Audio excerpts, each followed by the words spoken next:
May balita nga tayo sa sitwasyon dyan sa Maynila dahil may transport strike po ngayon, 3 araw. Paano na yung mga estudyante natin at iba pang mga empleyado?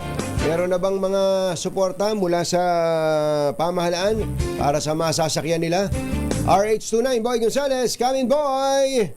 Anthony, hindi pa ramdam ng ang ilang pangunahing kalsada sa Manila ang ikinasang tigil pasada ng grupong Manibela. Dito sa Waluna Recto, maraming jeep ang mga chipper rito. Karamihan ay membro ng Manibela na ang ruta Baclaran, Divisoria. Marami pa rin mga pampaserong jeep ang bumibiyahe, gayunman naglaan pa rin ng libre sakay ang Manila LGU at Manila Police District.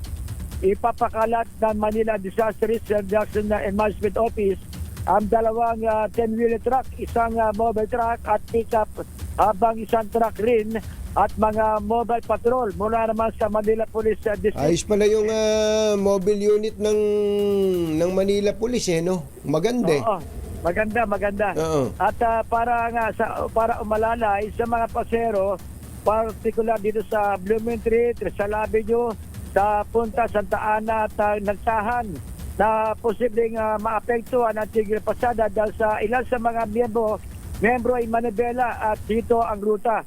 Marami pa rin modern jeep, Anthony, tricycle, tuk-tuk, e-truck at iba pa mga traditional jeep mula sa ibang mga asosasyon ang patuloy na bumibiyahe. Normal pa rin at nakadeploy at nakaantabay lamang ang mga tauhan ng Manila Traffic and Parking Bureau at ng Manila Police District. Ito si Boy Gonzales para sa DCRS, una sa Pilipinas, una sa Pilipino. Maraming salamat sa iyo, Boy Gonzales, dyan sa Maynila. Wala na ba tayo dyan, Tina, tungkol sa transport strike?